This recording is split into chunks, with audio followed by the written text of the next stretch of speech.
Good morning, everybody. Namaskar. Good morning. So welcome to the Cash Deposit and Share Capital Addition Under Section Income Tax Act. We first welcome the Gopal sir and Thane Tax Practice Association Thane, Tax Friend Mumbai, Income Tax Bar Association Varanasi, Income Tax Bar Association Prayagraj, and Beyond the Tax Practice Association. So today's our speaker is K. Gopalan, having the advocate since 1994. He is Bar Council from Maharashtra and Goa, October 1994. Joined with Chamber of Dr. D.K. Srivastava, advocate, expenses and the experience of direct taxes and corporate litigations in the 90s. And in 2004, he started his setup. He is the well accomplished the activities in the writing the articles and various professional magazines. The managing council of the tax chambers of consultant 2000 was the president of the Chamber of Tax Consultants in 2019. The editor of the Chamber of Journal published by the Chamber of the Tax Consultant till July 2019. Managing Council of the Western Zone of All India Federation of Tax Practitioners. President of Honorable Secretary of Income Tax Tribunal, Bar Association, Mumbai. Sir, over to Advocate K. Gopalan, sir. Good morning, friends. Good morning, friends. It's a nice occasion to interact with you all. It's sitting at home. I think you all must have already gone through the case studies which you have circulated. I thought when we are sitting at home, giving a lecture on this in a regular manner may not, interest many. So I thought let us have some practical case studies with some practical implications, which are going to help us to understand the subject well. Hope I am audible to all.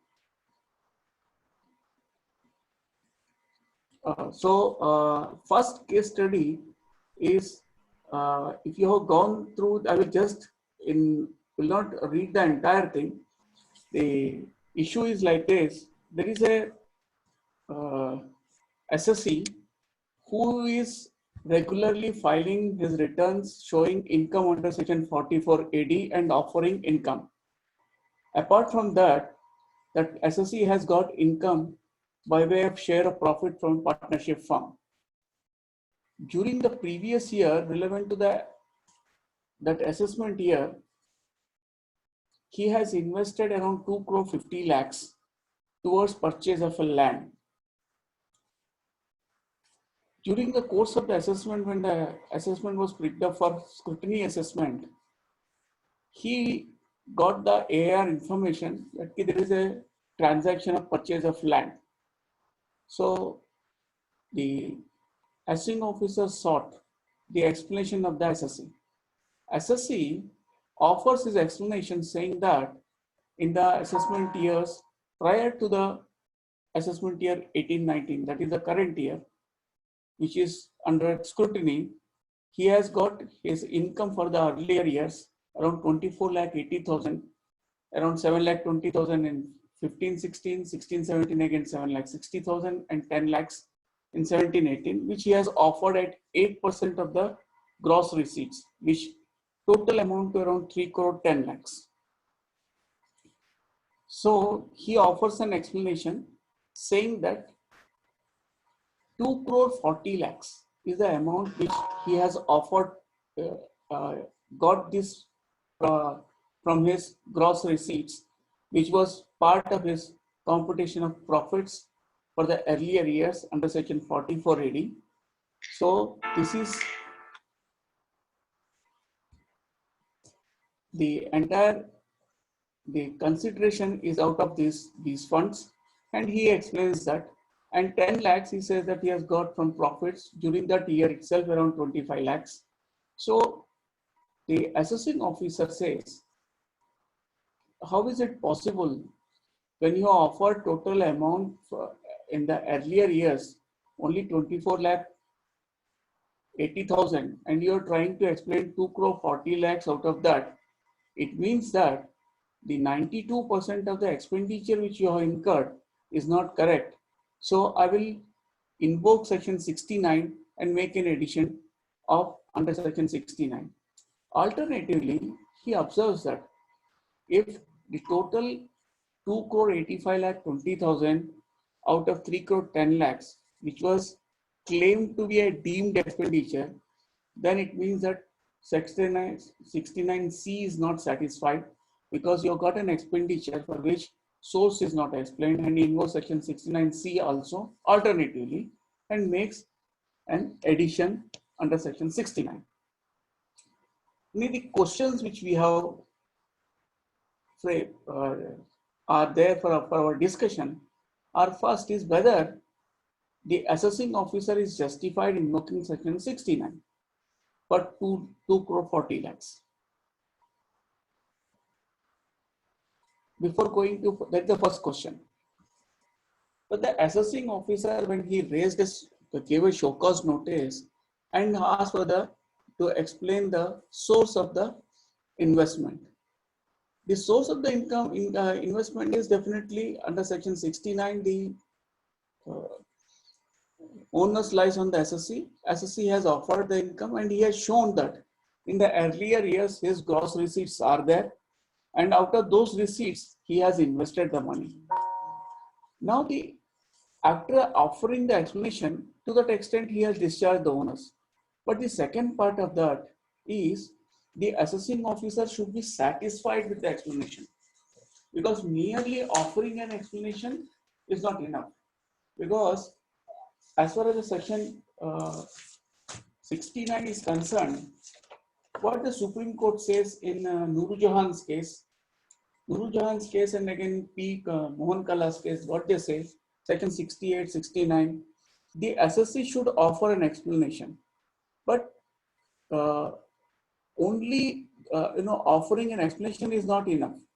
You'll have to substantiate the explanation, and the assessing officer should get satisfied with that. Now, satisfaction part of that. Now, while examining that, we see what is the assessing officer's objection. Assessing officer says that, no, you have got the receipts, but you have offered only 24 lakh 80,000 as your income in the earlier years. So how this income, if these receipts are available to you, because it is deemed to be considered that this entire 92% of the gross receipts has been expended towards the for the expenditure. So that cannot be, that is not available for you to explain the source of this investment. Now, in this year, when he has raised a issue under section 69, so according to me, this explanation is a good explanation, and he has explained the sources. To that extent, assessing officer is not able to point out the source is not available to him. He accepts that there is a source is available. Once he has accepted that source is available, so then the logical conclusion should be the addition can't be made, because once explanation is there and source is available for investment. Now, let's go to the second question. Second question will throw us whether the alternative ground which he has taken up, the section 69C is not satisfied, so I will make an addition. Can he invoke section 69C and say that, see, question is, this is not the year in which the gross receipts and the profit on the gross receipts for the earlier years was offered for tax. These entire transactions pertain to the earlier year. Those receipts were in the earlier years, and the profits were offered for tax in those years. So, section 69C cannot be invoked in this year at all, because whatever is in the earlier years, not in this year. Now, question comes, then can he use this section 69C's explanation to make an addition under section 69? My humble submission is no. They are operating two different spheres. They are totally in different context. So section 69 addition cannot be justified through explanation provided or reason sought in 69C. But now what happens to in the you know, 69C, then when he can invoke? He can invoke section 69C in the years, relevant year.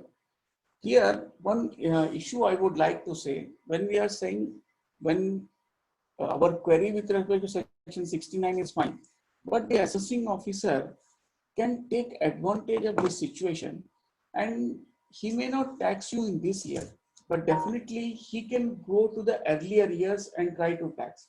Then can he go beyond section 44 AD and tax you? You will have to look into the language of the section 44 AD. Let us not understand in this manner. If you opt for section 44 AD, then you are bound to offer only the 8% income, or assessing officer is bound to accept that. If assessing officer or you yourself find that this income which is more than the 8%, then that profit has to be offered for tax. So that may be a different issue then. Even then also, section 69C cannot be applied, because once you accept the gross receipts, when you are accepting the gross receipts, then you can't say that there is no source for the expenditure to be incurred. Only thing is, if the expenditure itself is less, then only that expenditure will be allowed as a deduction, and the actual profits may be taxed. But that is not the issue for us. No need to get into all those issues. Here, section 69C cannot be invoked in the current year because there is no expenditure claimed in this year. So that can't be the reason for invoking section 68 and making a section 69 and making an addition in this year. Now, question is whether AO is justified in taxing the above mentioned addition on the, at the rate of 60%, invoking provisions of section 115 BBE. For the current year, definitely the provisions of section 115 BBE are applicable. Once they are applicable, so they have to be, it is to be taxed at that rate. There is some issues about which there is a fourth query. If answer to all of the above mentioned questions are negative, what action the AO ought to have taken? Before going to that, I would like to mention, suppose this was not the year for which the addition was made. Addition was made for, suppose, not for 17, 18, for the earlier years, say 13, 14, 14, 15 or 15, 16. What would have been the position? Position under 115 BBE would have been the rate of 30% would have been applicable, but definitely if there are any losses, in the but there is, when 4480 is there, you could not have had losses. So the rate of tax would have been lower rate.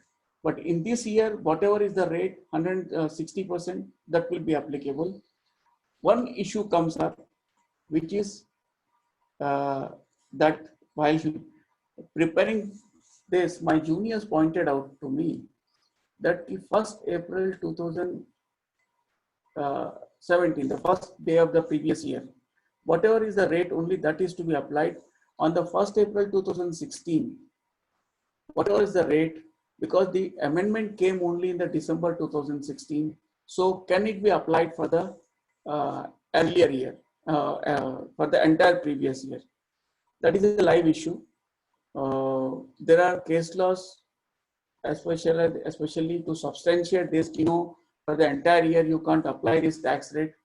Is 120 ITR, Reliance Indus, Jute, but it's a debatable issue. But definitely the argument has to be taken, and it is very premature to answer this in a yes or no fashion right away. Now, as far as the fourth question, if suppose all the questions to this, for 3 questions is negative, then what is the, to say that, section 69 can be made and uh, addition can be made and 150 dBE can be invoked.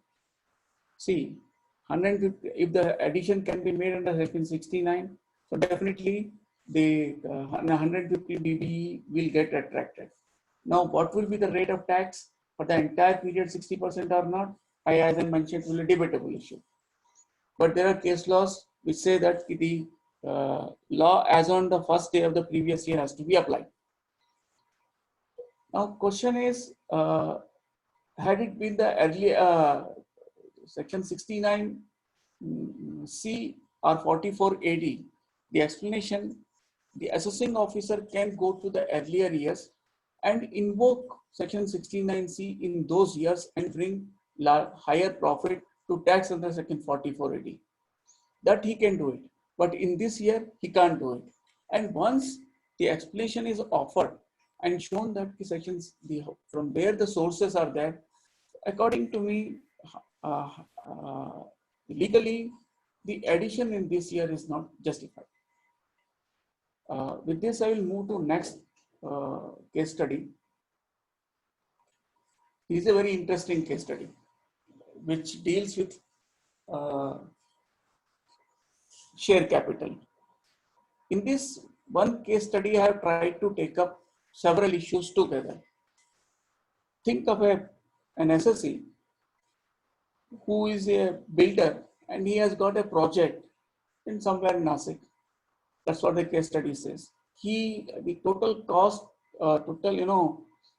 capital requirement to carry on the project is around 1,400 crores. The SSE approaches a venture capital fund and says that, why don't you participate in this and finance me? The venture capital fund agrees and says that, okay, I will bring around 1,000 crores as share cap equity through my capital participation will be through equity participation. And he lays down 3 conditions for that. First thing says that the 400 crores you will bring with your own sources. The promoters have to bring certain amount and as a share capital, and you can bring somebody from your own sources. But I will bring 1,000 crores once you satisfy that, and this 1,000 crores will be brought in 3 tranches. These 3 tranches lie in 3 different assessment years. First is the 13-14 assessment year. Next is 14-15 and 15-16. Now, when 13-14, the SSE has got share capital by way of allocation of shares at a higher rate or at a premium to many of his sister concerns and the promoters themselves. So those details are given in the chart. If you can just go to the chart, you'll find that. So in the chart, which is at page 6, and the page 6. So at page 6, if you see the total capital outlays in X Private Limited around 2 lakh shares. And sister concerns around 200 crores. And this X Private Limited is a venture capital fund. Now, sister concerns and Y Private Limited, one more domestic company that has got it for around 200 and 200. So it is around 400 crores.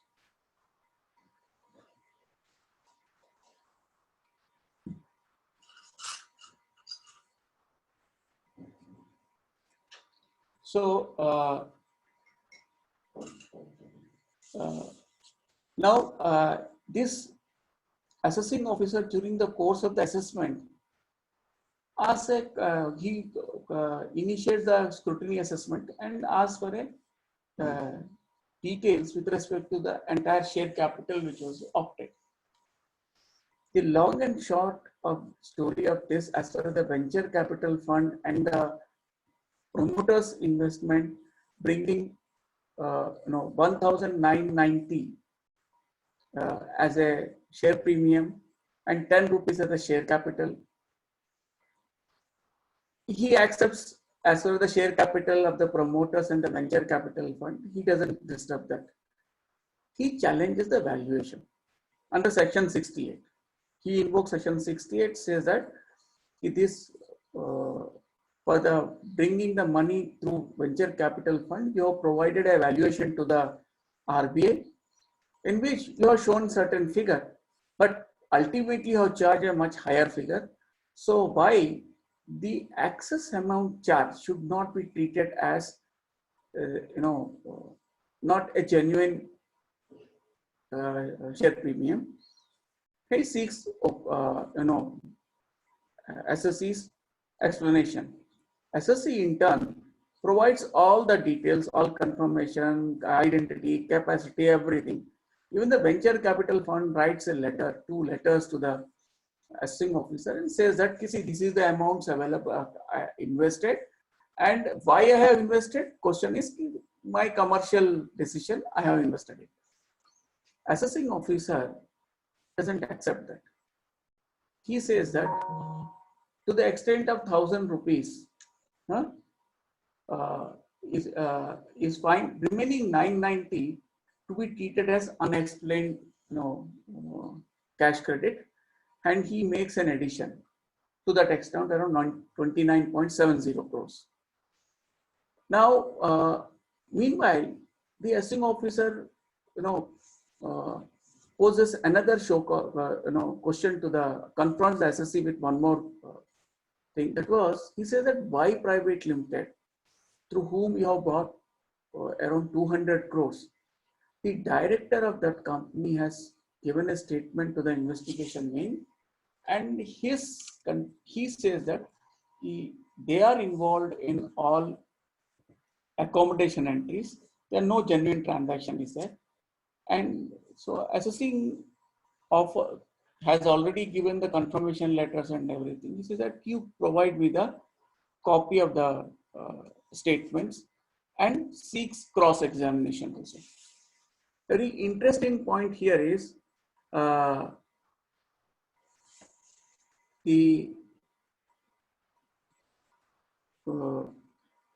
cross-examination, the SSC goes and attends the the appointed date, but the witness never turns up. So cross-examination didn't take place. Finally, the assessing officer concludes the assessment and makes an addition on account of the access share premium according to him, which is not genuine under section 68, and then entire is 200 crores as a plain cash credit, because that party is not a genuine party. It's an accommodation entry. On the delegation, he does it. Now what are the issues for us to discuss? Whether the assessing officer is justified in treating the access amount at 29.70 crores under section 68 of the Act as unexplained cash credit. Now, under section, what is section 68? Section 68 is a rule of evidence. So, SSC is supposed to discharge the onus cost on him. So, what is the onus? Onus is to establish the identity, genuineness of the transaction, and creditworthiness of the SSC. So, all these 3 things have been established with as far as the venture capital fund and the promoters are concerned. That is not in dispute. The assessing officer is not disputing that part. What assessing officer is disputing? Assessing officer is disputing says that the rate of premium which you are charged per share is too high, so I will not accept that as a genuine. You can. Similar kind of issue had come up before tribunal as well as the Bombay High Court. especially in the case of green infra, first time when this issue came up, there the assessing officer had made an addition under section 56. At the tribunal stage, the department moved additional grounds and they wanted to invoke section 68. So SSC objected that no, you can't invoke section 68 at this stage. Tribunal allowed the department to raise that ground. And they sought explanation from the SSC with respect to section 68, and the SSC explained it. What is the identity of the parties and all. He gave all the details. Tribunal said that for the share premium, when identity, capacity, and genuineness of the transaction has been established. So the section 68 won't allow you to look into the quantum, how much premium has to be charged. That is beyond the scope of the section 68, and they deleted the addition. The matter went to High Court. Before High Court, they referred to that part of the, because they raised many questions, but they said, okay, so how much premium has to be charged? That may be a question of law. So they are admitted that. As far as invoking of the section 68 and whether the credit worthiness, identity, and capacity has been discharged or not, they said no, that question not to be entertained, and that part of the order got confirmed. Subsequently, in Gagandeep, where the department even sought to rely on the subsequent insertion of the explanation and the amendments to section 56, saying that these will be the provisions under which addition can be made. So they referred to the subsequent insertion of the explanation. They said, once identity, capacity, and creditworthiness of the party and the genuineness is established, no addition can be made. So in light of that, in the present case, there is one more thing which I want to point out. Because the money was to come in 3 tranches, subsequent years, 15, 16, and 16, 14, 15, and 15, 16, in the years in which the explanation can be invoked in section 57, 6, 56, 7A and B can also be invoked.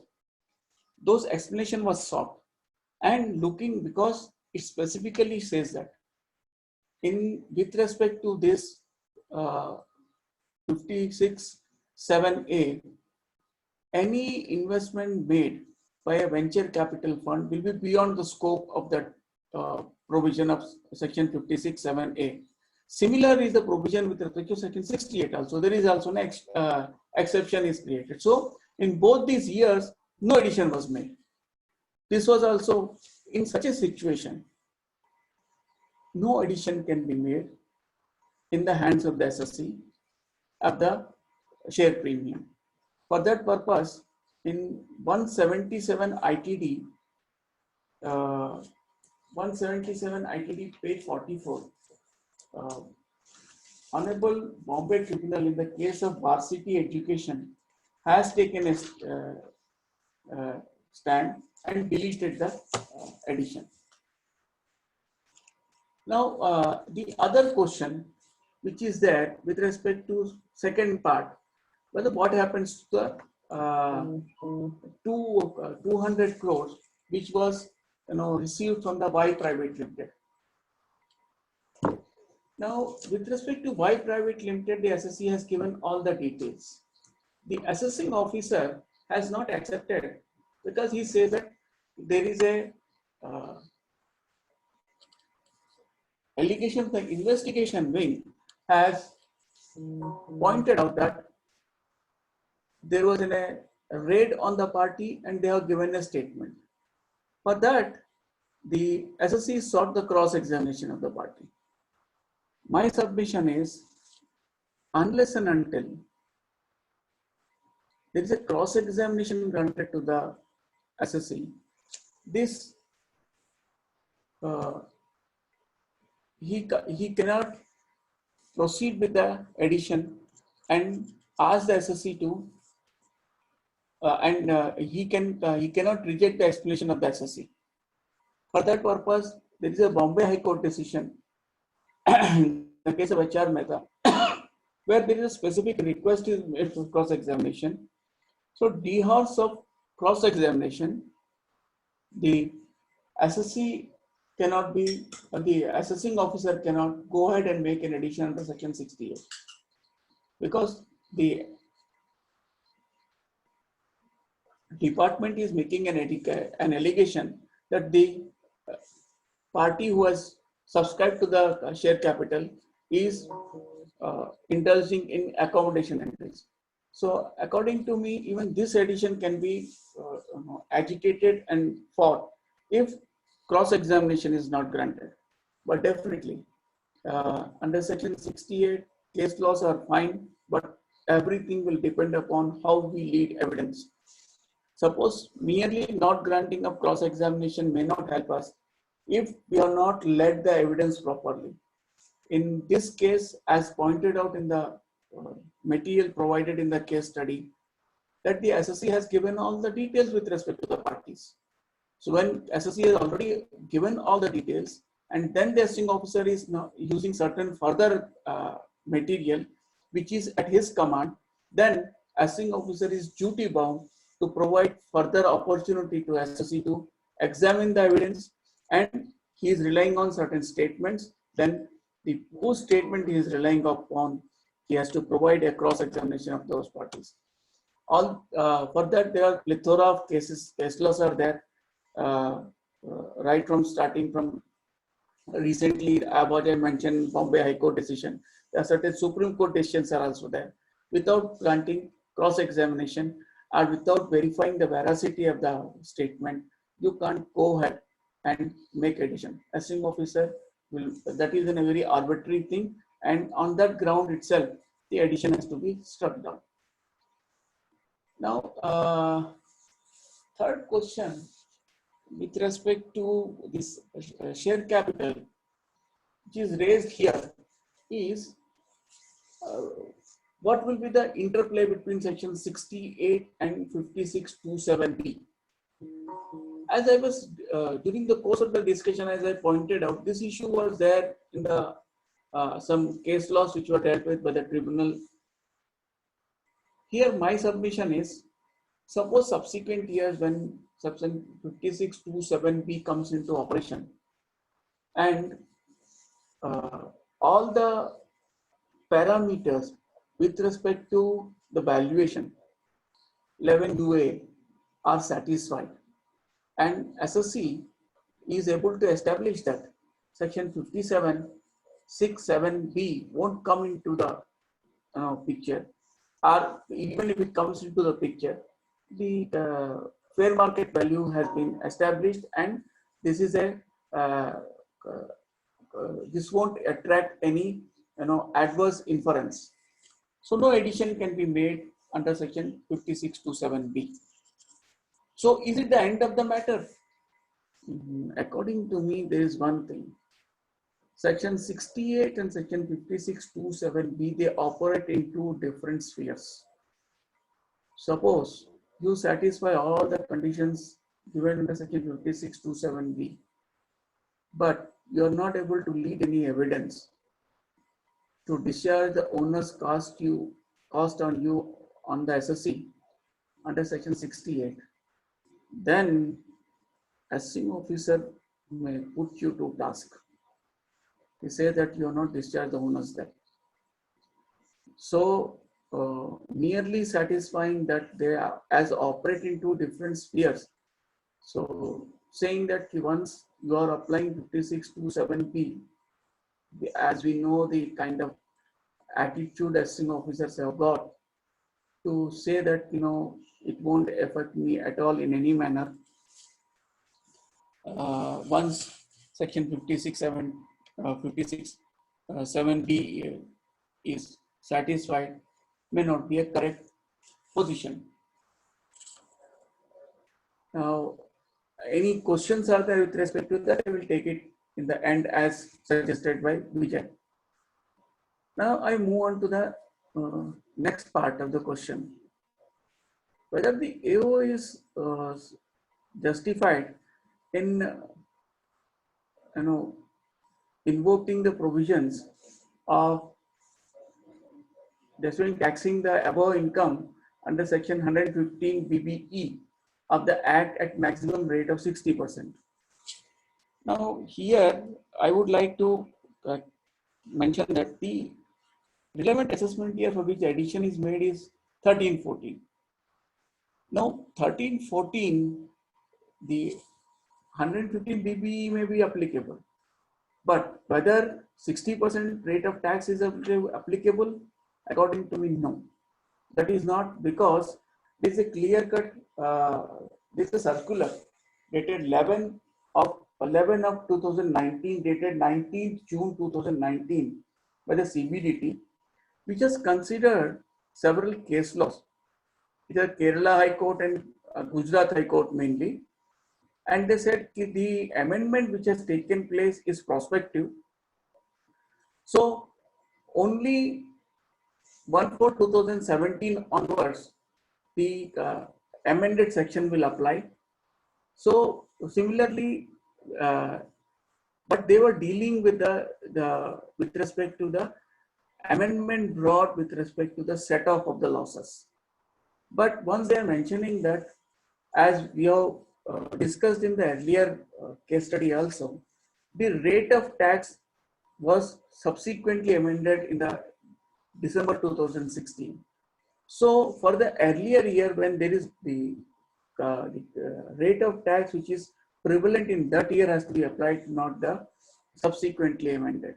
And those case laws which we are relying on, Reliance Jute and all, will be applicable in this scenario also, and this year also, assessment year also. So he can't charge me for 60%. Here, let me clarify one more thing. Suppose there are losses and addition has been made. The assessee could have sought for set off of the same, because the amendment what circular I have referred to and the Kerala High Court decision reported in 419 ITR 322 is applicable. According to that case law also, the amendment is applicable prospectively. So same thing will be with respect to the rate of tax also. It will not be taxable at the higher rate of 60%. If I have, this is true, then may I proceed with the next, my case study? Yes, sir. You can. Okay. So now the third case study is even more interesting. Here, see, if you have already gone through the entire thing, is there is a search action which takes place on the assessee on 10th March 2017. And during the course of the search, they find certain incriminating material. And while going to the incriminating material, they find that these transactions do not find any place in the regular books of accounts. So the transactions which were there will show that there are certain amounts, sales which were there, which are not reflected in the books of accounts. At the same time, there are certain outgoings. So receipts as well as payouts, both were there which were not reflected in the books of accounts. So they do, the search party does a working. The working suggests that there is a certain amount of tax which is not offered for, not included in the certain profit which is not shown reflected in the books of accounts. There are, so around 2 crore 50 lakhs is the total sales, and 2 crore 38 lakhs 45,345, something like that is the outgoings. They seek explanation of the SSC. In the 132.4 statement, what the SSC explains is that yes, these are the transactions for some reason are not reflected in the regular books of accounts, and this sales, the corresponding the outgoings are corresponding to the sales only. And he says that while filing the returns, I will take care of that. He files a return. He offers around 75 lakh 10,000 in the regular returns. That is entirely on the basis of whatever transactions were reflected in the books of accounts.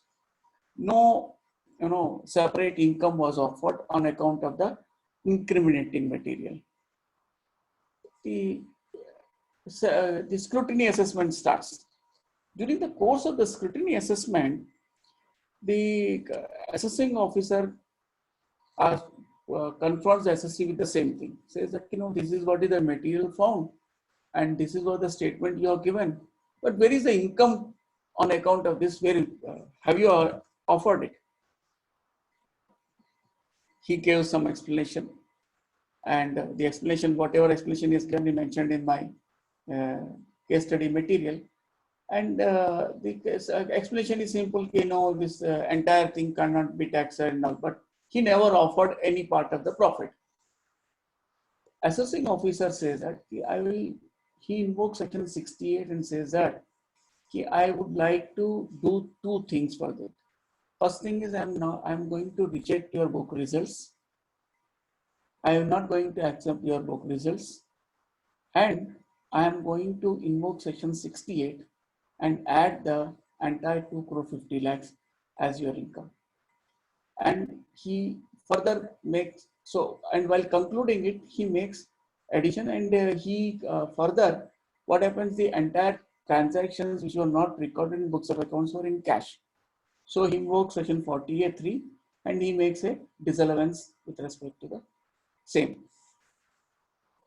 Now, the additions are made and assessing officer even initiates the penalty proceedings under the section 271 AAB. Now, what is the issues for our discussion? What we have to consider? Whether the assessing officer is justified in invoking section 145(3) in rejecting the book results. I would like to know the views of all the learned, our friends who are participating in this. According to me, one argument can be the assessing officer is rejecting my book results, saying that the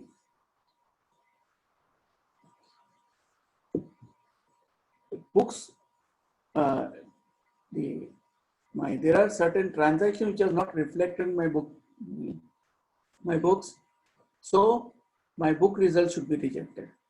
Argument can be the assessing officer is not pointing out any discrepancy in the books of accounts.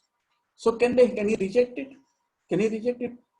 He may think of taxing the amount which was not reflected in the regular books of accounts. Can he reject the books which are subject to audit and there is no discrepancy found in that?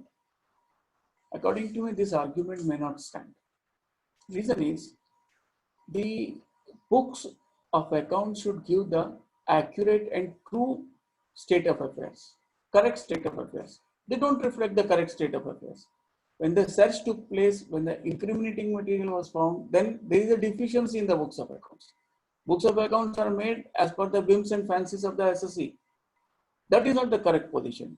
That is, if that position is there, then definitely he can invoke section 145, subsection 3. And he can reject the rejection of the book results can be done. Now, it's a different matter. Just because he has rejected your book results, can he estimate whatever profit he wants as your income and tax it? No, that he can't do it. Just rejection of book results is one part, but he can't be arbitrary. There are so many plethora of cases are there. Ranikhet, T and all, so many are there, where they say that Calcutta High Court, Supreme Court, Pandit Brothers, 26 ITR, they all say that book results, even if you reject, you can't be arbitrary. You will have to be, judicious and then do it. Now, So let us take up the second question also simultaneously along with that. Suppose now book rejection is correct. He can very well do it. But then again, he can't make the entire 2 crore 50 lakhs suffer tax under section 68. When he has rejected book results, then whatever turnover is shown in the book results, as well as the turnover which he wants to consider because of the incriminating material should be taken up together, and then income has to be estimated. Because he has rejected book results, now he has to estimate book profits. Now he has to estimate my profits. Once he does that, he may look into the GP for the earlier years, and assessing office SSC can very well plead. My GP in the regular books of accounts was this much, so you apply the same thing for the other years also and can offer it for tax. But in this case, unfortunately, the evidence was not led in that manner, and even the argument was not taken in that manner. What there is a superficial argument was taken, that is not enough. The SSC should have provided the details and said that when you reject my book results, then you consider the entire thing, whatever is there in the book, my sales in my books and sales in the incriminating material together, and estimate my profit. Now one more question comes. That is the third part. Suppose the section, as far as the second question is concerned, answer goes like this. This 2 crore 50 lakhs cannot be added as income under section 68. But then this definitely a gross receipt which can be considered while rejecting and estimating the profits under section 145(3). And that will be a justified action of the assessing officer. By not doing it and taking 2 crore 50 lakhs, he has taken an arbitrary decision. That's not correct, not as per law. On this account, there are so many case laws are there, where they have said that the gross amount cannot be taxed. What is to be taxed is only the net amount. What is the profit is to be taxed. What is the income has to be taxed, not the gross sales amount. And here in the incriminating material itself shows that there is a certain part of the outgoings which are relatable to the sales. Once that is, it can be shown, then there is a question of saying that no, your entire gross amount has to be taxed under section 68. Here, one more question. Can he go hot and cold at the same time? When he is rejecting book results, how can he invoke section 68? There are case laws where they say that both can't be done. But there are case laws, against the SSC also on this count, saying that no, it is if there are two different aspects of the income to be considered, like whatever is the business is there in the regular books of accounts, they have been rejected in estimating profit, and this 2 crore 50 lakhs is a credit entry in the capital. Now suppose here only there is an incriminating material which shows that there are certain receipts are there. There is no credit entry as such in the books of account. That can be an argument, but according to me, in this practical situation, should be taken as reject the entire book results, take sales as a whole figure and estimate the profits. Now, if while doing it, can the SSC or can the assessing officer invoke provisions of section 48(3)? According to me, no, he can't do it. He can't invoke section 48(3). For that purpose, there are certain case laws are there where Allahabad High Court has taken a view, saying that when you are estimating profits, then you can't go ahead and say that I will invoke section 48(3) and make a disallowance. That will not be a correct situation. Now, fourth part, whether AO is justified in taxing the unrecorded sales added section 68. Now, question is this, 2 crore 50 lakhs, when it will become part of the turnover and profits are to be estimated, then definitely you can't invoke section 115 BBE to apply a special rate of tax. That is not justified. You can apply it only when you are able to invoke section 68. Now, according to me, this amount can't be taxed at a higher rate of tax under 115 BBE. Now, question is whether the penalty leviable under section 271 AAB at the rate of 20% in the above mentioned facts. See, SSC has been found with the incriminating material, and by filing the returns also he has not offered this as income. The assessing officer, whether can he invoke section 271 AAB? Let's look into the section first. What the section says is the assessing officer may, notwithstanding anything contained in any other provision of this act, direct that in case where the search has been initiated under section 132 or on or after 1st July 2012, but before the end of the 2016, receives receives Assistant President, the SSC shall pay by way of penalty in addition to tax, if any, payable by him. Now, question is whether this section was in operation.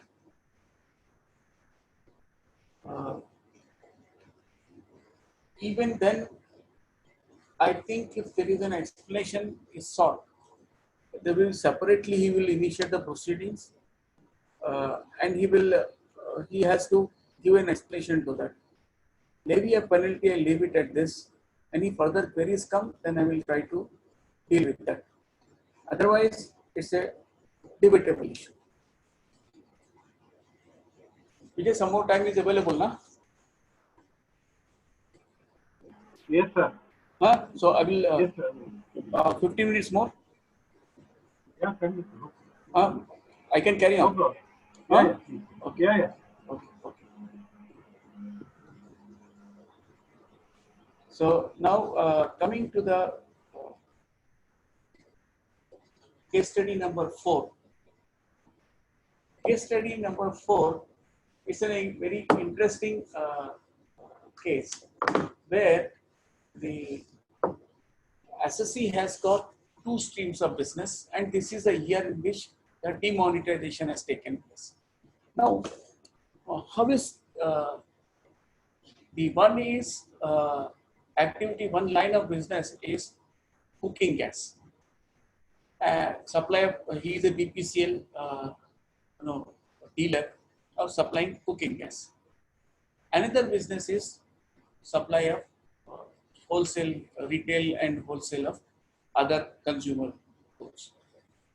Now, in both these activities, he is receiving cash.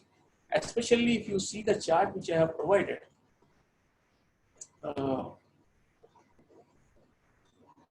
Cash which I have provided, or chart which I have provided, month-wise details are given of supplying of cooking gas, what is the total cash received, how it is being received, April 2016, May 2016, July 2016. In the months of November and December, you will see the substantial amount has gone, which used to be 6%, now it is around 34.61%, 24.8%. All this is, and the total cash receipts are there. And as far as the retail business is concerned, there also there is a spike in the cash demonetized currency received in demonetized money. So during the course of the assessment, the assessing officer says that the explanation given by you is not satisfactory, and he invokes the 214 ITR, Sumati Dayal's case, and says that human probability is you have used this cash to bring on your own money, and he makes an addition. Now, if you see that in the demonetized period, there are two aspects to this. One thing is, for the sake of information, I am telling. Okay, there was a RBI circular was there, which allowed those people dealing in the essential, especially in gas, cooking gas and all, to accept petrol pumps and were also covered, to accept the demonetized currency for the sake of for sale of their goods. They could not have accepted for others. Now here the SSC has received in both. If you see the details given in the case study, he has settled certain debts which were already there in the earlier years. So he received the demonetized currency, and when he was sought an explanation why you accepted it, it is an illegal thing to do it. You could not have dealt in the demonetized thing. He said, so they were not paying me up. So now they offered that, no, we would like to pay you, but we will offer only the demonetized. As a prudent businessman, I have accepted it. So can this transaction be taken as a bona fide transaction and to be allowed? Because as far as the currency received, demonetized currency received in the business of supply of cooking gas, no issues. There it is, or he is protected by the circular. But question comes, what happens to the retail business? In the retail business, he is not supposed to do it. But he says that I have received it and I have deposited in the bank. So it is a bona fide transaction, and as a prudent businessman, I am doing it. My analysis is definitely the investigations and all show that the transactions are genuine. He has done all the business. Now, the observations of the assessing officer, which is pointed out in para 10.1, he says that see, the SSC, he applies the ratio of Sumati Dayal and says that, see, the spike in the receipts and cash shows that you have brought in your money, so I will apply human probabilities. According to me, this position what the SSC he has taken is not a correct thing.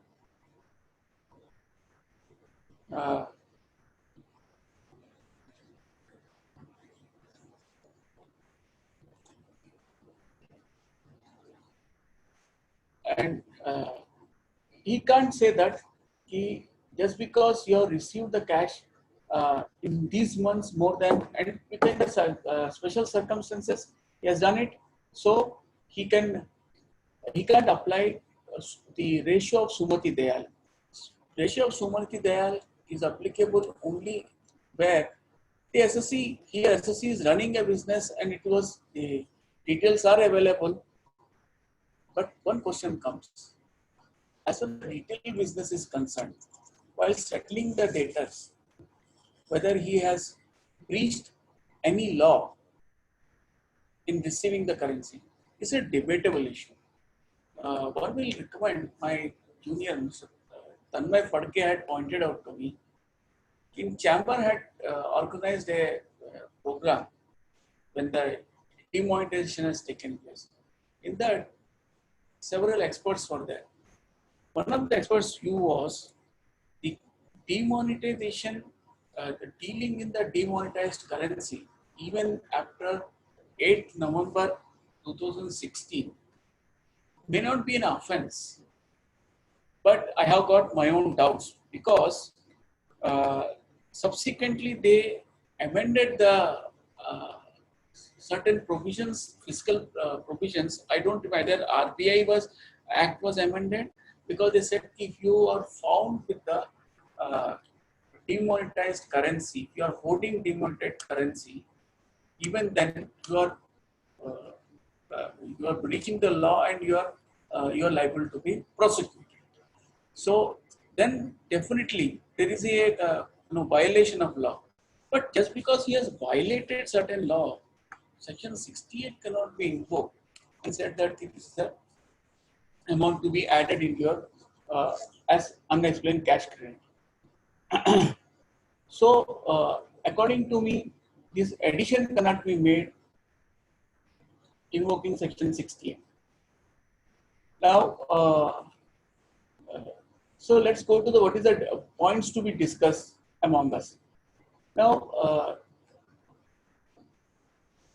whether the AO is justified in making an addition of 46 lakh 60,500 section 68.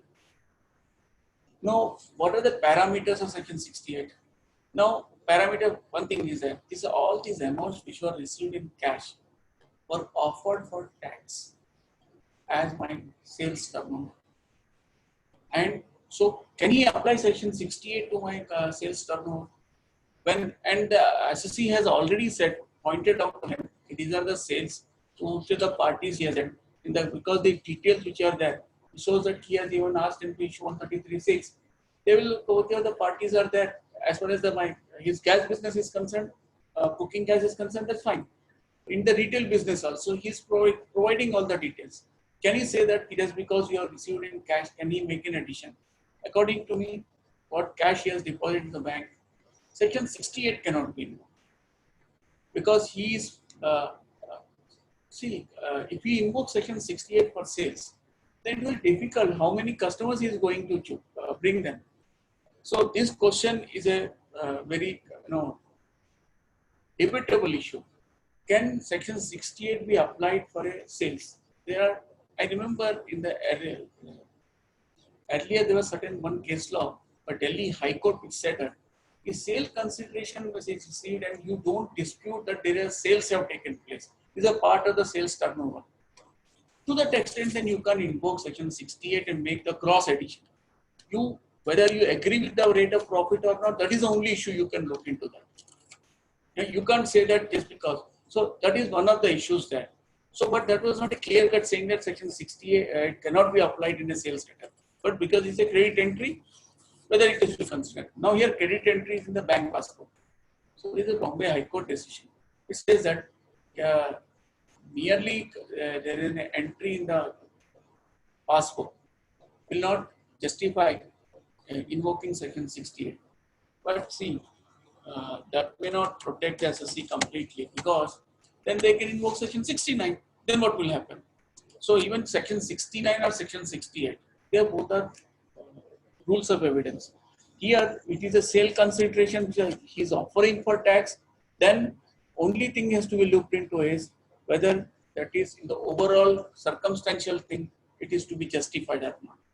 The ratio laid down under 214 ITR Sumati Dayal should not be used against the SSC. Human probabilities have to be looked into in a different manner if such a case is there and it is established that nobody is disputing that the business exists, then according to me it cannot be used against the SSC. Now what is the second point? What is to the extent of the primary owners of the SSC? Now here as I mentioned, the primary owners under section 68 then you're putting a huge burden on him to prove that it is sales. Suppose you are starting the assessment proceedings after 2 years, 3 years. The sales took place earlier. And the retail business who has purchased, suppose he's a credit, he has sold on credit, then you can expect him to, at least get some documentation. Otherwise, applying this onus on the SSC will be little too much. And this would, using the 214 ITR in favor of the SSC, such a onus should not be cast on the SSC. Whether violation of the statutory provisions of other acts constitutes a reason to invoke section 68. According to me, no. This won't happen. Just because there is a violation of any other law, the consequences follow in that statutory provision. Here, that can't be. Here, suppose those concepts specifically can't be there with respect to section 68. If suppose he is having an expenditure and that is in violation of any law and which is a penal provision, then section 37(1) has got an explanation. There is a specific provision. No such thing is there under section 68. So it can't be treated as a income deemed income under section 68. That cannot be done. As I mentioned about the human probabilities and circumstantial evidence. Actually, if you see if you say that any such business doesn't exist, then one can understand.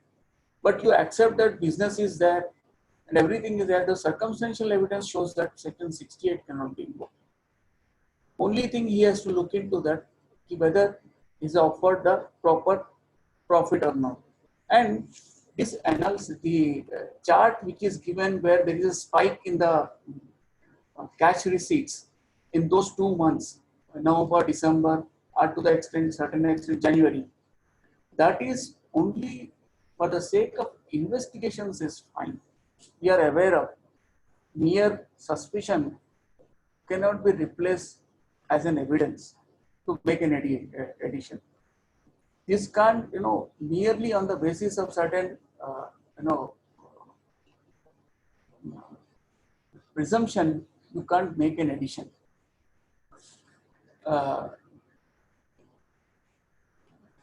So my submission is, as far as this question is concerned, no addition can't be made under section 68, and the reasoning given by the assessing officer doesn't justify that. Whether AO is right in taxing cash deposits at 60% by invoking the amendment provision of section 115 BBE. This is a very important question, and this is the year in which the amendment took place. See, all the cash deposits which are there in the month of November and December, the amendment came into operation only in the end of December. So, can you tax it? It's a very valid argument. There are case laws which is in favor of the SSC. He should argue the matter. It's a very, live issue as far as the legal issue is concerned. That has to be argued in all the cases of where there is cash deposits concerned. In this case, according to me, section 68 cannot be invoked. If that is not cannot be invoked, then section 115 BBE won't come into picture at all. When the established business is there and the receipts are out of the business, section 68 cannot be invoked. Whether the AO is correct in denying benefits of set-off of losses. Now, this is because there is a live business is there, and suppose section 68 is applicable, then can he deny? According to me, even then also, the circular which is there, it specifically says that will come into operation after 1/4/2017. So this assessment year is going to be covered in that. So definitely, so that will get hit.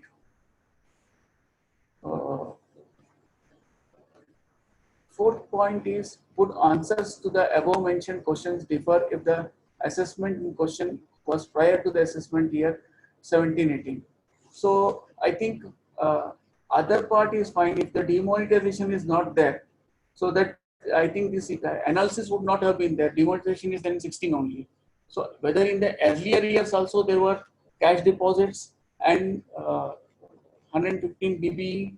So answer, as I was dealing with the other case studies, as I told you, that denial of set-off of losses can be there only in the assessment year starting from 1/4/2017.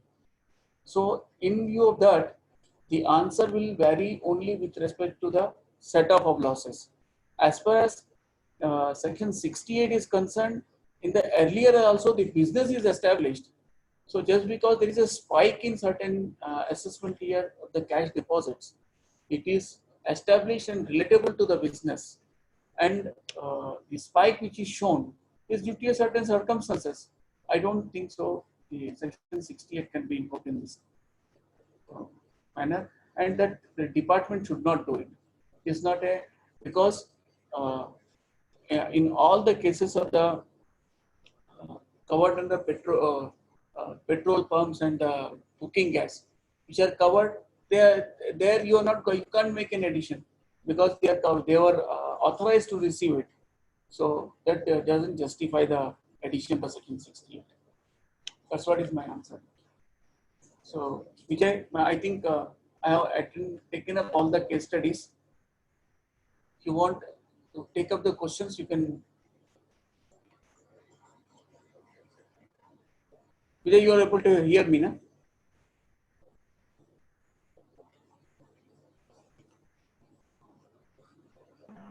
Yes, sir. Just a minute. I will mute.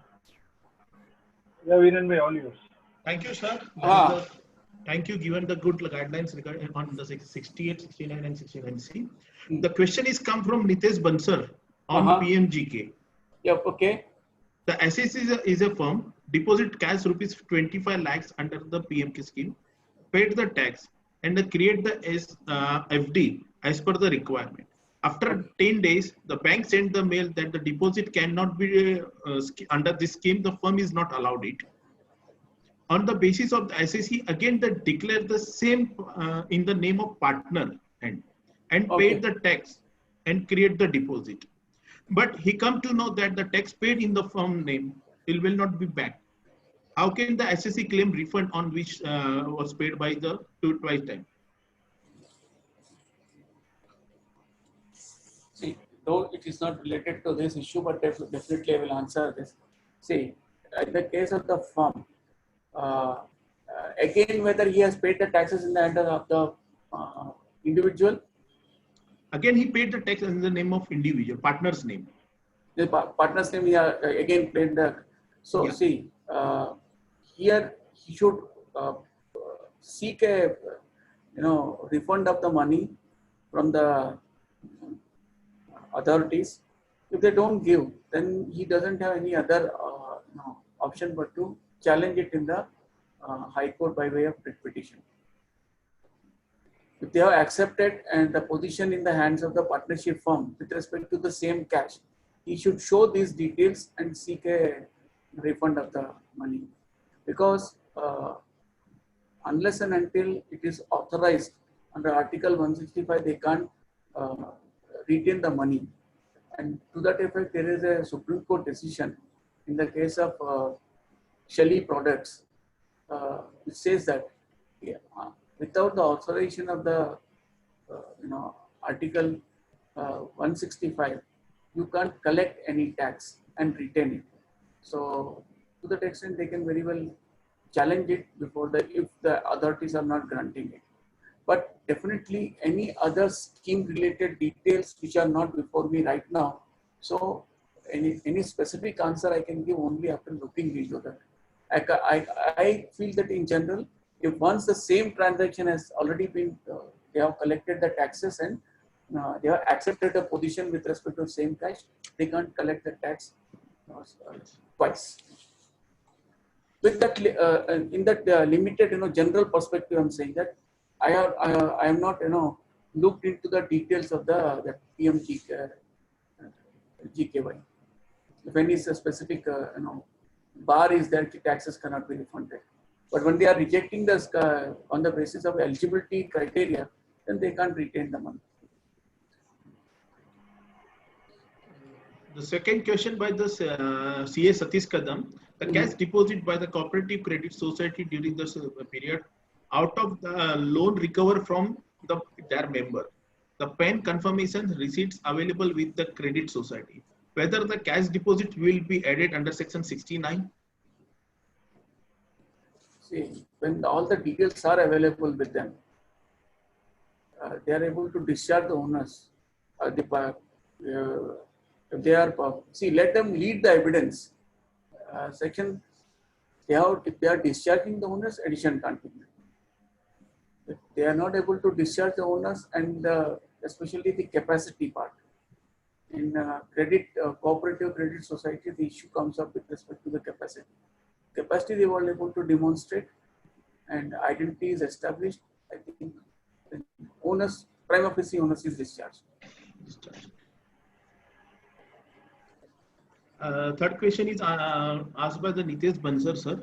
For the assessment year 19, the assessment done under section 143.3, the case was reopened under section 148 in 2015. After the getting the accommodation entry details from the Calcutta Principal Commissioner to be check the identity and genuineness and of the capital. AO asked details for his satisfaction and passed the order in the SSC's favor.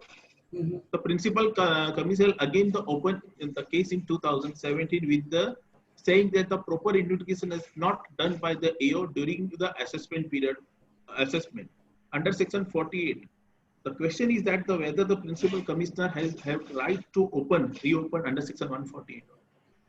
The question is, first assessment took place when, oh, what is the assessment year you are saying? What is the assessment year? 2019. 2009. So 2017 they reopened, you say? Yeah, 2015 143.3 is order under section 148 is completed in 2015. So first time it was reopened for the very same loans, and assessment was concluded saying that they are genuine. Yeah. Again, another 148.1 is issued. So according to me, this is a good case to challenge the 148.1 itself, because when in the first instance you, for the same reasons, you have reopened and you have done, then it's a change of opinion. All these arguments can be taken up, and it seems that the 148.1 is beyond 4 years also. But anyway, that is a different issue, because originally there was a 148.1 was there, and the reopening for the very specific reason, and then they are looking into everything as that. I think reopening should be challenged, and there is a good case for challenging the reopening. The case reopened under section 263, sir. Acha, this is for the purpose of 263. Yeah. I think 263 should also be challenged. We can challenge the 263.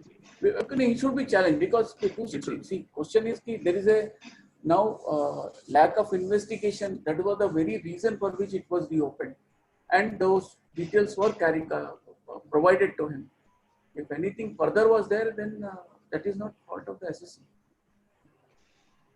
He should take a chance under 263, challenge the 263 also. Jurisdiction can be challenged. So suppose two cases there, the assessment year 15-16 and 16-17. The 15-16 is completed and 16-17 taken the inquiry, and they come to know that some transaction is not satisfied under section 68. And they made the addition under section 68 in assessment years 2016-17. Usually that practically, see, without any reason it won't happen. In 16-17 they must have established the case that it is not a genuine case. So now they want to use it for the earlier year also, where the assessment has concluded. That's the position. So according to me, challenging 263 is fine. Then in the subsequent year, 16-17, wherever there is has happened, and what course of action you are taking, that will have an impact on this. Because as far as Calcutta is concerned in all these cases, especially share capital, their matters, the tribunal has taken a very adverse view with respect to the share capital and the premium, which was confirmed, especially in 263 was confirmed by the Calcutta High Court. I think SLP has also been rejected in those matters. The next question is from Sri Manilal Shah. If there is the entry in the bank statement, which are the enrolled and the contained with the business of the SSC, is the SSC is bound to record such transaction in books once the amount is credited and create the check issued by the SSC owner. The entry amount credited is paid back, but in installment.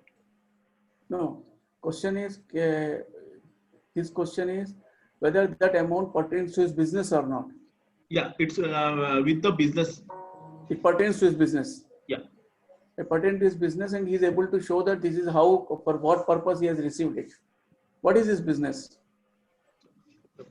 Sir, he's not given. I asked him that. No. See, question is here, if it is I think my case study number 3 or 4 deals with such a situation only, where the entire gross receipts are pertaining to the business.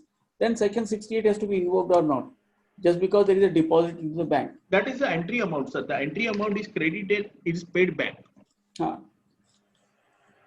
See, here again, if he is an entry provider, so then the matter is to completely argued in a different manner. Then he has to accept that there are deposits and there are withdrawals. So you have to consider both. and the activity itself is not justified in that manner. So there are case laws. Tribunal has taken a liberal view saying that in the case of an entry provider, a certain percentage of the total receipts have to be taxed as a income, not the entire gross amount has to be taxed. And there are so many case laws are there with respect to that. In the case of the entry providers who are given the bogus purchases or entry providers with respect to share capital and all, this view has been taken, especially in the case of Mukesh Choksi and all. So those cases can be of help to that SSE. If he says that, he himself says that these are the entry transactions. The next question is it's from my side, sir. During the survey in 2015, the 1 crore rupees is declared by the SSE. At the time of filing ITR, he write off the 65 lakh rupees bad debts, which is the more than 4 years back. And the ITR is not filed in time, but ITR filed late, not in July 2016. He filed the late 2 months late. During the assessment period, the assessing officer says that we are not allowed under section 68 with the reference of 115 BBE. So, and it is effective from 2017, sir. No. What is your assessment year? Assessment year 15-16. Assessment year 15-16. And what you say is that you had a bad debts. So see, this 1 crore you offered as business income. Yeah. So he is making an addition and he's accepting your 1 crore or not? He accepts my 1 crore. He accepts my 1 crore. As a business income. As an income from other source. Under section 68, he get the declarations. The declarations come under section 68 all over the regular income. Over and above the regular income. Yeah. That point you are contesting or not?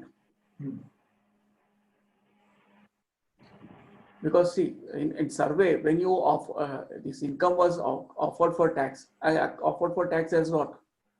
As an income, the commission income is there. Commission income. And what was, so that is as a regular income, but is not over and above the regular income you offer. Regular income. You never said that it's the income from other sources. Yeah. Isn't it? So you should contest that section 68 is not applicable. Okay. And then if section 68 is not applicable, then that's fine. Then 115 BBE will not come into picture. And your the bad debts issue has to be independently argued. Because this bad debts, what you are claiming, if suppose this 1 crore is taken out of your business income, then you will land up in a loss.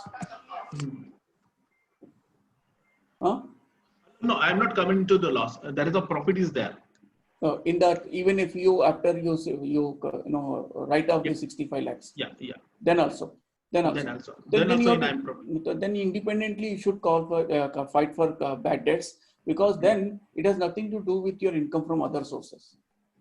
The AO is allowed it me carry forward that bad debts. No, but then it means that there are losses. That means he says that in the total, what is do it? He will withdraw from the business income and add into 68. That 1 crore. 1 crore. 1 crore he's adding. But then after once he withdraws 1 crore, then do you land up in losses?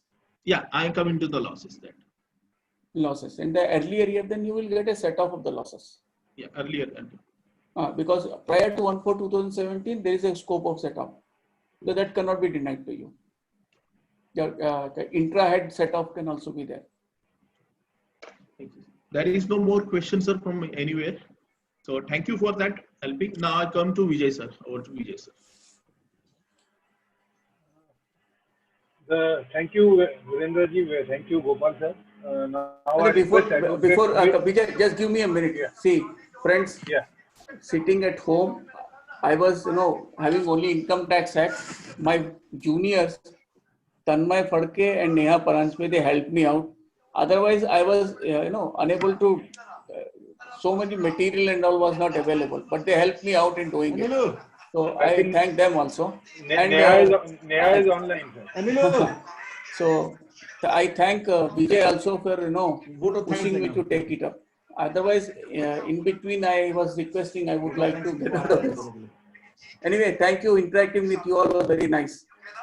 Vijay, you can carry on. Yeah. So now I request Advocate Smith Saurabh from Patna, who is the Secretary East Zone from AFTP East Zone also, to kindly propose a vote of thanks. Smith, sir. Yes. Yes. Yes. Yes. Yes. Sir, boliye sir. Yes, sir. Yes, sir. Thank you. Thank you for giving opportunity me to provide a vote of thanks to Advocate Sir Sri K. Gopal. Once and always, we are very by close of our heart. Thank you, Sri Gopal Sir, for guiding such a dispute matter in which generally we are aggrieved by the assessing officer. We had faced a many assessment that we think and our professionals think that their SSC have aggrieved, and this is the time to comply with the CIT appeal or the appellate tribunal. His speech and the expert knowledge of this subject basically is very great helpful to us. And once upon, I very thank you to providing guide that we can use the RBI Amendment Act during the proceeding with the CIT appeal or tribunal also. Thank you, moderators. Thank you. Thank you, Vijay sir. Thank you, Virender Popat Sahab. Thank you for giving vote of thanks. Thank you, sir. Thank you. Thank you, Smithji. Thank you very much. I would personally like to thank Gopal sir. As he rightly said, he was not in a mood to say, but on my special request, he has accepted. Thank you, Gopal Yes, sir. sir, for accepting my request. Thank you very much. Thank you. Thank you. Forward to more from you. Okay. Friends,